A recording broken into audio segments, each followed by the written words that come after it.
selling is probably one of the most confusing things for tax professionals because they're service people, right? Well, if you're a tax professional today and you want to sell at a high level, sometimes you're wondering, when should I hire a salesperson? Who should I hire and when should I hire them? Well, I recently had the opportunity to sit down with somebody who just sells for tax professionals. His name is Brian Mayoral. He's got a company called Sell Up, and that's what they do. They place sales agents inside of firms to help them scale their practice fast through high-ticket sales. So if you're offering advisory services right now or even CFO type services, Brian and his team can help you. So we talk about stick points, we talk about fulfillment, where firms find themselves stuck, and how to actually get out of that. And when you actually need to maybe bring in a sales agent. So you don't want to miss this. Check it out. What a great interview. I'll see you inside. So Brian, you've got a very successful firm or business that helps accountants today close more deals. Yeah. Is that your tagline? Close more deals? We help them convert at a higher level, yeah. That's Our awesome. tagline is empowering life-changing decisions because we believe everyone that converts, we're changing the trajectory of their business or their life. More ways than one, I would imagine. Yeah. Like get the right clients that they want to serve and make more money. You got it. Yep. So how specifically do you do that for somebody? What do they do for, like, how do you help them specifically? So most of the firms that we work with are tax advisory firms that don't necessarily love sales. I've never met one that does, by the way. Yeah. So I'm just putting that out there. Yeah. But They don't necessarily love sales. Even if they do enjoy talking to clients, they don't have the capacity to take on a lot of those calls.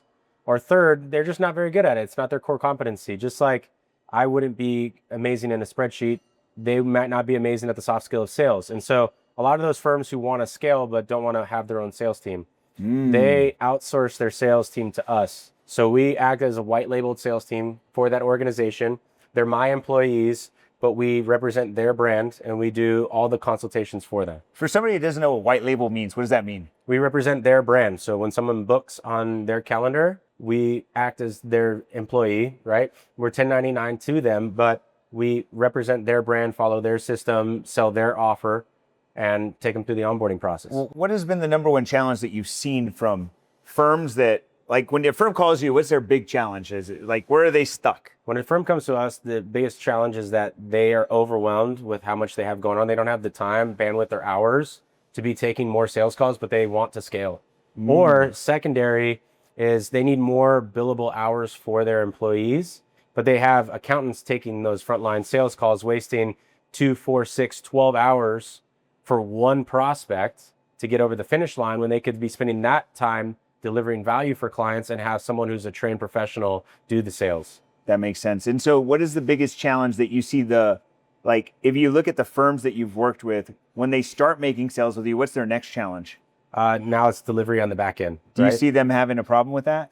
Yeah, there's every now and then they have the touch and go process, right? Because they need to hire the right employees. They need to have the right systems on the back end, right systems and processes. So we're typically working with a firm who's already gotten a base level of those systems and processes. But every business has those different levels where they get to, and then they hit a stick point, and then we got to work through that stick point and get to the next. Yeah, that makes sense, because I see firms today when they hit I want to start sales, but then they forget that there's also a delivery mechanism, right? Totally. Do you know like what revenue that usually comes in at? There's different ranges, right? So we call the 0 to 250 the WIT phase, whatever it takes phase. You just take any client and every client you can. I've been there. Me too. Yeah, and it was rough, super rough. And then there's 250, usually to about 750, where you can kind of take on more clients. You're trying to dominate your local market, but then that hits a stick point as well. And then eventually you need to start going cold market. That happens right around the $1 million range, somewhere around there. And then you get to the point around $1.5 or $2 million where you're taking on new client consultations, but closing rate tanks. You go from warm market where they're closing 1 out of every 3, 1 out of every 4, to cold market where they're closing 1 out of every 10. So now the business owner is usually the one doing the sales. 100%. And they're spending 10 hours to get one sale. And that's when they bring on a sales team like ours. We usually can scale them somewhere between 3 and 5 million before we hit a sticky point. They have to rebuild their systems, and then we scale them back up to 10 when they're ready to hit the gas again. Man. And so is there ever a point where you would recommend somebody to have an in-house sales team? Yeah, right around 10 million, 7 to 10. 7 to 10? What makes it 7 to 10 for them? Because an outsourced team like us, one, we're going to be more proficient at hiring, firing, managing, training, and recruiting, right? So all of the above, we're just more proficient at it than they would at their current skill set. So we can get them to the $7 million range and still be more profitable for them than hiring their own internal team. When they get to about the $7 or $10 million range, it actually becomes more profitable to then bring on an internal team. As before, they would have had to pay payroll, they would have had to hire, would have had to recruit. At the $7 to $10 million range, they've now gotten to a point where having a manager, a sales manager, a recruiting team, the sales staff on salary becomes a little bit more cost effective than it does an outsourced team like ours. Is like training, do you have any training for the firms that you work with right now, that maybe not sales training per se, but there's got to be transitional training, the handoff, not the kickoff kind of. Yeah. Do you do things like that with them? Yeah, we do. We help them hire their own internal team. We give them the systems and processes. So when I was on the Tony Robbins organization, I trained over 950 sales teams, and we found what patterns work and what patterns may not work for different organizations.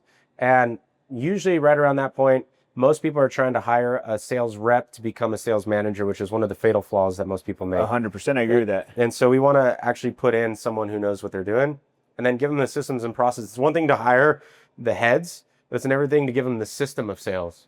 Training. The what to say, the scripting, that's the easy stuff. The part that most of these companies don't have down right are the automations, what to do pre-call, what to do post-call, what to do in between calls, what to do in terms of pacing each of those out appropriately, right? So like, I'll give you an example. We recently took on a firm, they were doing about $3 million. They had a 54% show rate on cold ads. And we were able to get them up to 67% show rate. Why? Because there's certain systems that you put in before they get to the call. Yeah, pre-frames, reminders, VSL before. Yeah, totally. Okay, that's really cool. And so if you've seen so many firms, how many firms have you guys serviced? Over 800 at this point. Wow. In those 800, like, is there something that each one of the firm owners that maximizes like your service is they all had in common? Like the ones that are winning, what do they have in common? They are more entrepreneurial than they are a technician. So they have gotten past the point where they feel like they need to be a part of the delivery system. So the top firms that we work with, they don't hang their hat on the word accountant or CPA or tax advisor. They call themselves a business owner. And they treat their business like it's a business. So they actually want to hit the gas on marketing, and they want to grow, and they have an outcome in mind, right? They either want to sell to a private equity firm. A lot of the firms we work with are private equity firms as well. And they have growth trajectory. They have numbers that they're trying to hit, metrics they're trying to hit, growth metrics. So most of those firms have an outcome. They treat their business like a business, not like a service. And they believe in marketing and sales. That's a good perspective. I think that is the seat that most people have to get out of. If you're a tax pro, you have to get out of, I'm the guy who has to know everything and be in everything and do the tax stuff. Do you find a lot of those guys doing tax stuff when you first meet them? When we take on a client, they're already doing advising. And the reason why is because if you're doing just tax prep or compliance work, there's not the margin to afford a sales team and the cost to acquire customers. So you run ads and you have an amazing sales team. I've met them. They're amazing. You guys do great work for human beings. The only way that you're able to afford that is having a higher ticket service that has enough margin to pay them. 100%. And then when you get into the ads game, it's a cost to acquire a customer. And so now when you're running a marketing or live event channel like both of us are doing, we're at a live event right now. It's a live event channel. So there's a cost, an entry point to get here. And we have to be able to cover that with the number of sales that we make and the gains. If their average ticket per client is only $1,200, $1,500, $2,500 per year, they're not making enough to afford a sales team, which is why I love what you guys do after talking to your staff, is helping people go from compliance work, working for the IRS, to now we're actually getting an ROI for customers. And I love the training that you guys have where you're helping people become that advisor and guiding and leading people in that way.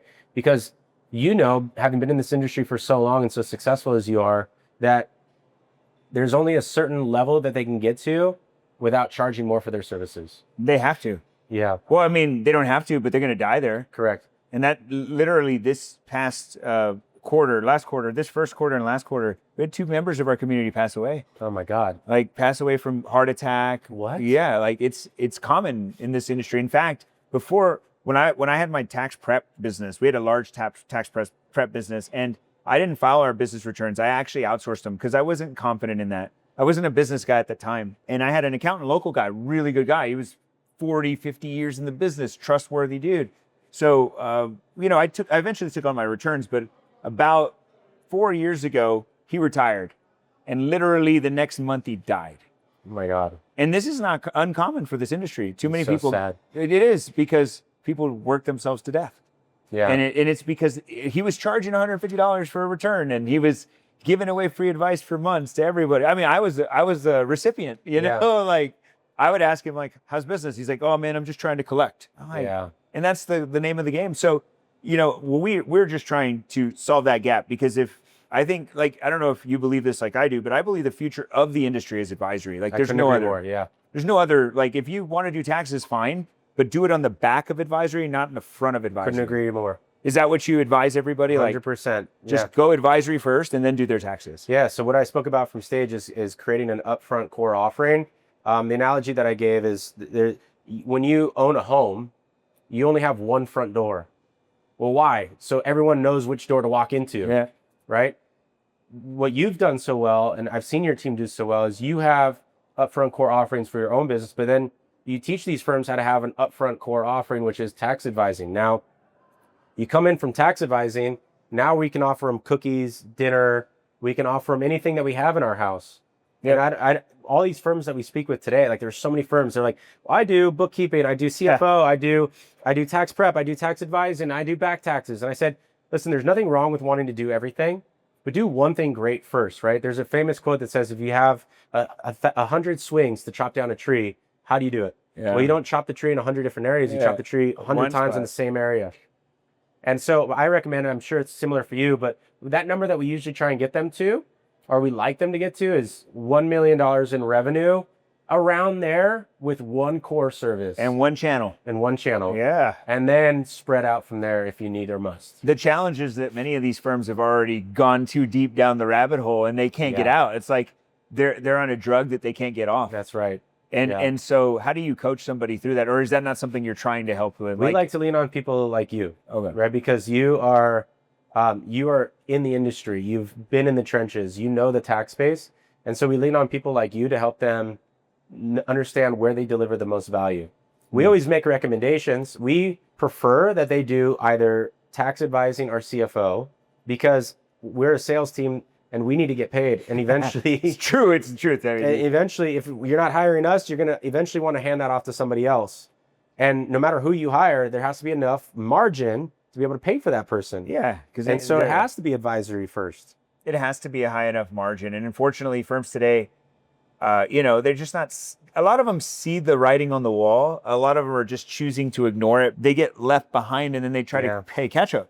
Yeah. That's the catch up game that I'm seeing today. So like we try to do like front to back. So, how do you acquire a customer? How do you deliver to a customer? You fit a specific niche, the front end only, right? Yeah. You don't do anything else in the firm. We don't do operations on the back end or how to scale your firm on the back end. No. So it's just the sales part, which obviously is, and everybody pick this up. Most important thing. Well, it's the lifeblood of your business, right? Yeah. But it's the thing people neglect the most because it's the thing they don't like. So they focus on learning new strategies. That's correct. So they'll become what we call seminar junkies, and they'll go to... I met a bunch here. Yeah, they'll go to every event and they'll learn some new tax strategy that they might implement with one or two of their clients. And then they're like, why am I not growing? Well, because the one client that you learned that tax strategy referred you to another client that you had no control over. And now you're having to spread out all the different services you provide, and it becomes a negative feedback loop at some point. Yeah, I always tell people, like, framing and positioning are like very important as you transition, because like right now you're known, regardless of the CPA, EA, whatever title you hold, doesn't matter. You could be whatever. Everybody just sees you as a form filer, like initially, because that's what you've done for years. They would call you the tax guy or the tax gal. And then like you expect to try to charge more, but they need to see you a little differently. And that's why you have to lead with something different, something they've never either gotten or done before. Now, one challenge that I see the most, I want to know how you tackle this, is do you ever come in and actually sell their warm leads? Yeah, of course. How do you do that? Because imagine, give me a scenario. You mean current clients? Yeah. Like, so let me give you a scenario. Client's been working with your new client is a tax professional and advisor. Yeah. He's got 100 clients that probably are possible candidates that could work with advisory. He's like, I want to offer them something, but I don't know how to position that right.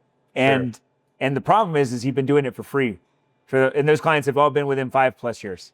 Yeah. And like they've been getting anything they want for free. How do you come in and help them maximize that? Yeah, that's a sales tactic, right? Like you have to get good at sales, and you have to get good at getting told no and being okay if people leave. There's actually something that you learn to respect yourself more when you turn away people or they say no to your services. For example, the first thing that we've like taught when I used to do sales courses is we teach people how to go get told F no. Like go get someone to tell you F no so you know where the boundary's at. Yeah.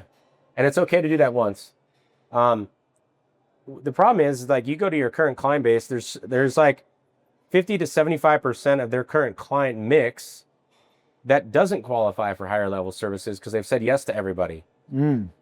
So go practice on them once or twice, right? To get the reps off, get the reps, and then go to your client mix of the top 10 to 25%, man, and go to them only, and then offer them something juicy that they can't say no to. So example would be, especially in tax advising, hey, there's a few strategies that have come down the line. The big beautiful bill just came out. Yep, that's one right there that's the time to hammer. Like a good initiation of the because, conversation. Hey, the big beautiful tax bill just came out. There's a lot of things that we can execute, and we don't know how long this will be in place.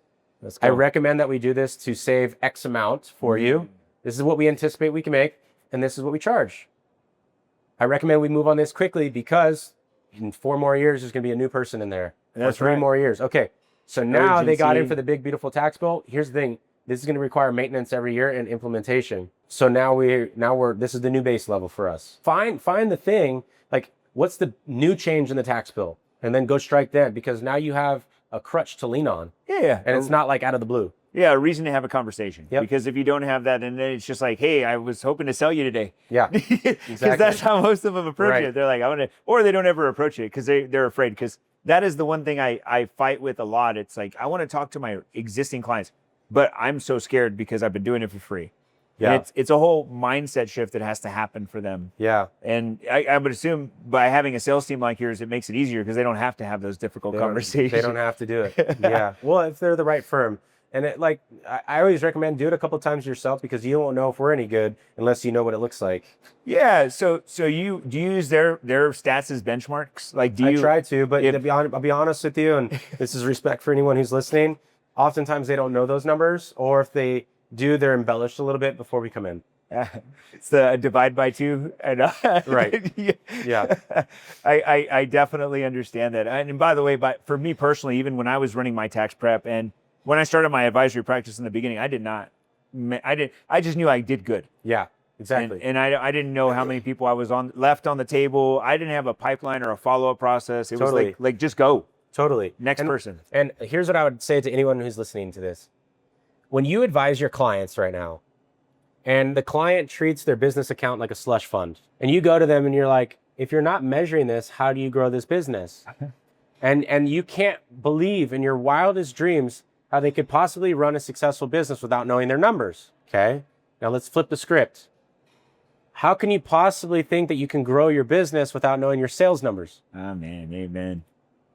It's a catch-22 because everyone avoids a thing that they're not good at and they don't like. And so why people lean on us around that $1.5 million range is because they don't like it. They don't want to like it. And so they bring a team like us to perform at a higher level than what they could currently. And then we help them build a sales team and eventually hand it back to them. But now they have the skill set to run it. Yeah, because you've taught them along. And even if you don't, I would imagine by osmosis, they're going to catch on. Yeah. They better, because I mean, it's a... Because they're getting, like, what's really funny is we'll bring on a client and we show them metrics they never looked at before. And it's like ripping off a Band-Aid on a new wound. It stings because they're like, well, what's that? What's that? What's that? What's that? And they find 4 or 5 metrics that just make them want to vomit. And I said, well, these are the first time you've seen these, right? And they're like, yeah. I'm like, this is now our baseline. Yep. Okay. And everything that we do from here is going to go up. But you didn't know that. Like you're seeing it for the first time, and that's why it's so sickening. Opening their eyes. It's I can't sleep at night because correct. I learned this. It reminds me of, I've heard a story where a guy was like, he was a coach and he would say, he would have kids be dropped off to him, like parents, and they'd be like, this one's got potential, you can win, and all that stuff. And then he's like, wait a minute, but what about your potential? Are you showing up every day? He would tell the parents that. And that's what we are very hypocritical all the time. Even when I find myself telling our own students, hey, do this. And I'm like, wait a minute. maybe I probably need to do this, because Yeah. it is funny, because the more people you help, the more you realize that you have like things Yeah. that you need to work on. 1000%. It forces you to get better. I agree. I think the best way to learn is to become to teach someone else the things that you know, because then you realize there's gap. nuance that you haven't been following yourself. I mean, new levels, new devils, right? Like every new revenue we hit, we're like, oh, there's something we didn't realize that we should have known that we didn't know. I told my team, because we do teach sales as a process for them, like a sales system. Now, not like in-depth sales training, but more so like a system to follow and a script to follow.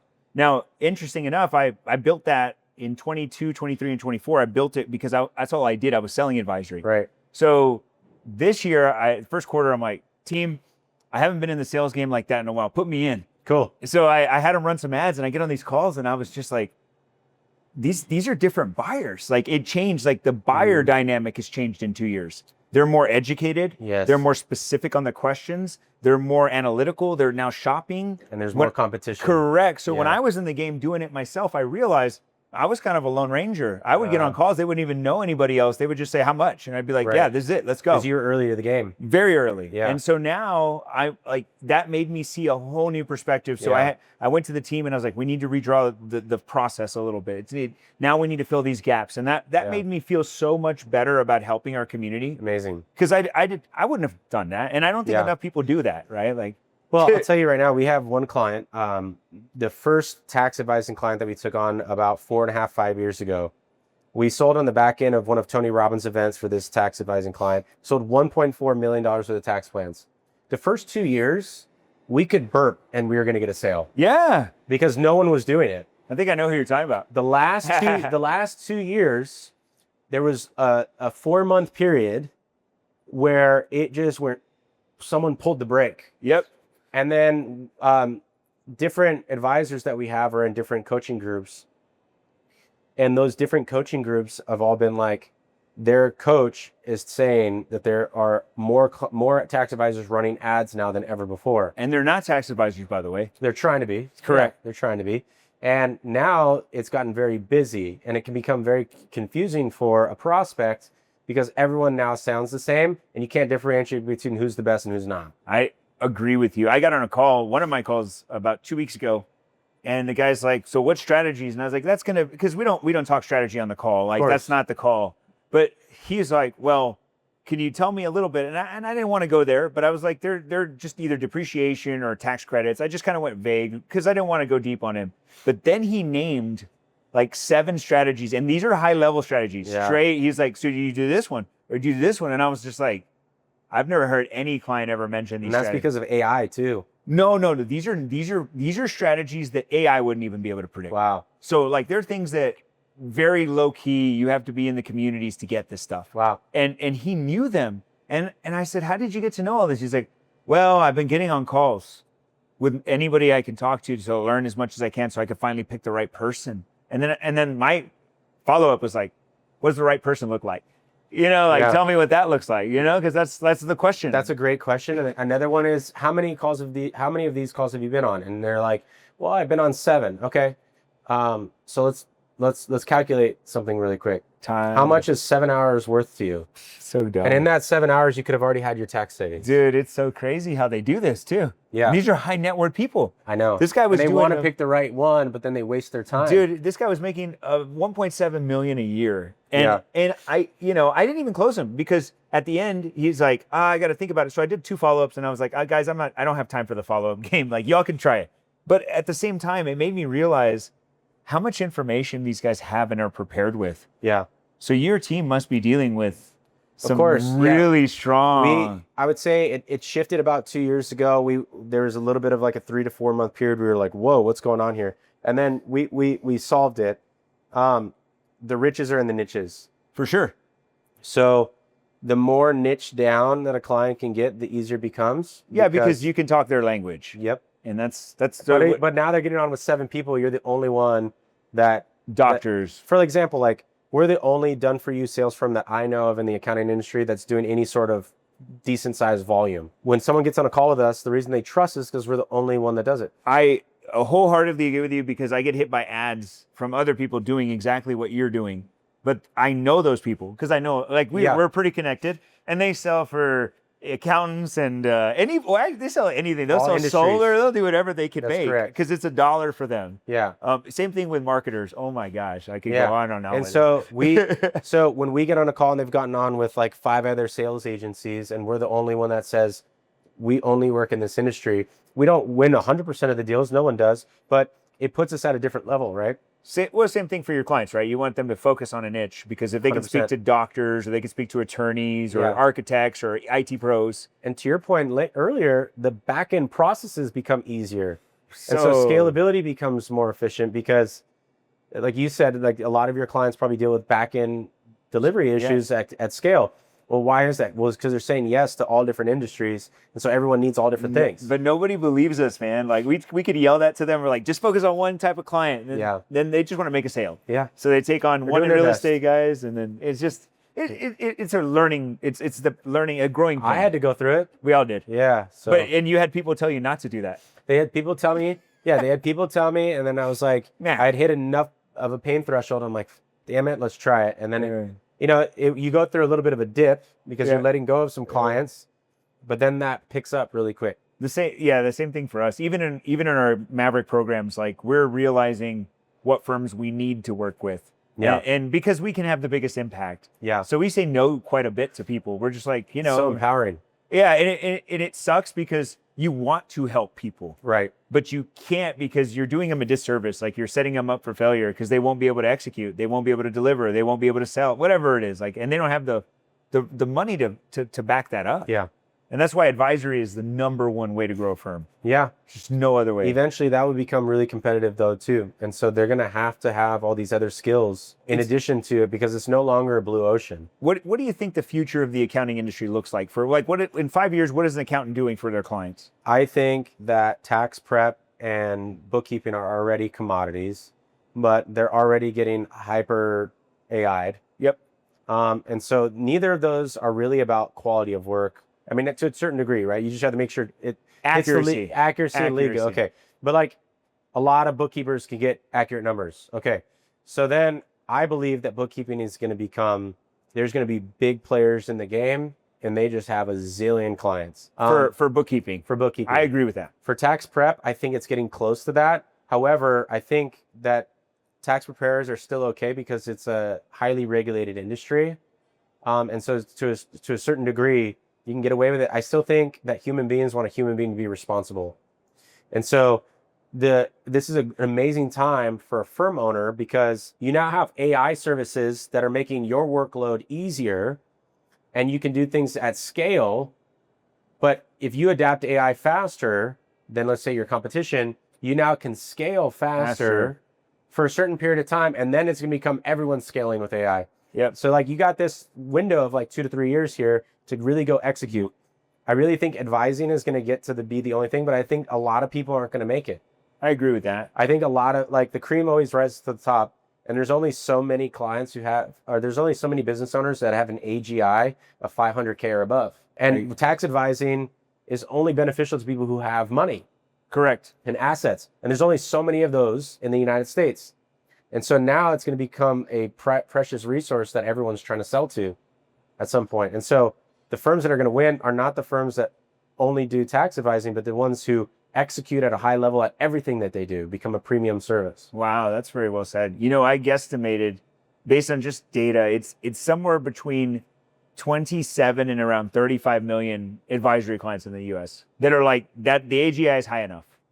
Business owners or W-2? All income levels. So the W-2s, they have the income levels and that's good. And those are also harder to sell unless they own assets. I mean, depends on the strategy. We sell a lot of W-2. So we found with W-2, you can sell them. They have like if they have RSUs or something like that, they have a big income event or a big tax event that comes up, easier to sell. Like if they own real estate or something like that, because now they are actively in the let's reduce my tax game.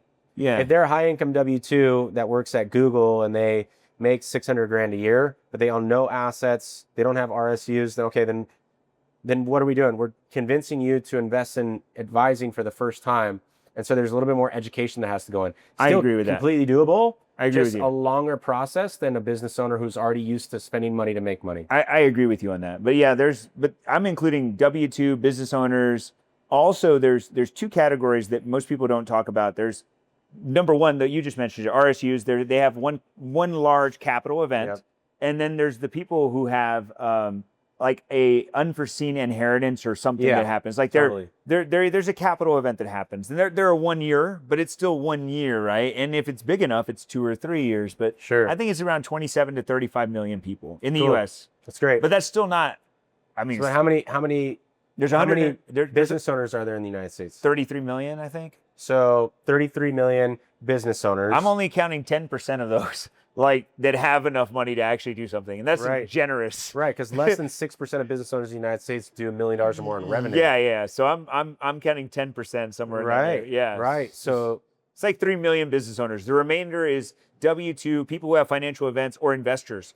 So like Right. investor type, that's all they do. They do investments Yeah. and things. all the numbers, I didn't calculate all of them, but let's say that there are hundreds of thousands of accountants or CPAs or tax advisors fighting for 3 to 6 million Yeah, yeah. business owners Yeah. versus the entire United States now, right? It becomes a precious resource. The thing that I just despise about what's going on with our industry is that there are many people coming in to the industry that aren't like, and when I mean this, and I'm talking about from the strategy standpoint, not Yeah. from the accounting standpoint. There are people coming in and saying, try this strategy and trust me, because I don't know, I got enough money to run ads. Sure. Like, and it's so stupid. Like, I'm an ex-football player. You should invest with me and save a bunch of taxes. Sure. And I'm like, dude, like, this is such shit. Yeah. Because they should be going to their accountant. And it's really sad because in our program, we always talk about this. I'm like, if you don't start doing something, you're going to lose to that ex-football player because Sure. they're going to say the right things to the client that you didn't say the right things to. It's true. It's not always the best that gets the cheese. It's the person who's known the most. Yeah, it's the second mouse. Yeah. that gets the cheese. Right. It's just like, it's the person, like, it's the most recognizable person that gets gets it. And it's just a changing environment. I mean, I've been around long enough now to see it. And I'm trying my best to navigate our community in the way that they can still stay professional, offer the right advice, build the right money. Like, I think you guys are doing great work. I mean, the beautiful thing that you have is that you have been an advisor and you have taken on clients, and that's a perspective that nobody else can offer, right? So like you can offer a holistic view of like, here's how to operate your business. Here's how to talk through the entire front end of your business. Here's all the softwares that you can use. That's a beautiful thing. I think only people who have been in those kind of trenches should be offering that level of service. 100%. That's actually why I started offering advisory to my clients, because I had a tax bill. Yeah. And like I had to solve that problem. Yeah. And all the strategies that we advise on in our communities, I can't say everyone because I can't use everyone, but the bigger strategies I use personally. And Yeah. I will show my K1s. I'll show that I've done it. Like I believe you should drink, your own juice, right? 100%. You should. And if you're not willing to do that, and actually that's what I advocate for. And I think your clients that you serve, you should always advocate for, like, you should have a tax bill and you Yeah. should have a big effing tax bill so that you can use the same tactics you're Yeah. using on them for yourself. Because if you get in the game with them, it's so much easier to talk to them. Yeah. It's like, dude. There's something interesting about that, because if you are a tax advisor and you're scared to charge more, Yeah. but then you want to find premium clients that have a big enough AGI To give you money. to give you money, you don't understand how they think or their level because you're not there yet. So you have to tackle the learning how to charge more in order for you to be perceived as someone who's worthy of that. Most taxpayers take the keys, the high income earner, they take the keys to their Lambo and they give it to their accountant who drives a Honda Accord. Yeah. And they're like, here, like, take it out and make sure you take care of it. And the accountant gets in there and is like, dude, how do I turn this thing on? Like, Right. and that's because they've never been in that position, and Right. you've got to get yourself there. Yeah, I couldn't And agree more. if you don't get yourself there, it doesn't matter if you use Brian's team, work with me, or anybody, it's never going to change you, because Yeah. you have to mentally believe. I couldn't agree more. And you have to plan. Like, the belief is, it's not just a lifestyle business, it's a Yeah. business. Yeah. I have a love-hate relationship. Like, there is some speakers will get on stage and talk about, why did you get into the business? Like, it's all about lifestyle, right?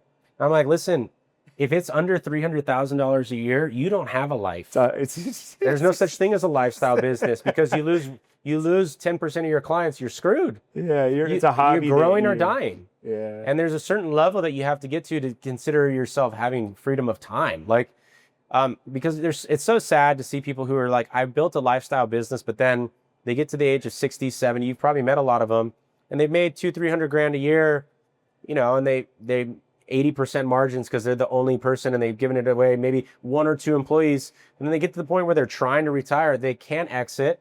And they haven't made enough money to exit. And now they're playing a really tough game of I'm 60 to 70 survivor mode. I can understand where people are coming from with that. I just don't know if that is actually something legit over a lifetime. I wouldn't see how anybody could see that as the ultimate goal. But in the accounting industry, just so we're all fair, is like that's just been the nature of the beast. Like, it's a conditioning. It's unlearning. It's a pattern that they have to unpattern. The pattern needs to be broken, and this is the ultimate time to do it. So Brian, if somebody is looking to sell up, how do they get a hold of you? Yeah, wesellup.com. Just come check us out. We sell up. Wesellup.com. Damn, that's a good URL. Yeah, come check us out. Did you pay premium? No. Okay. Yeah.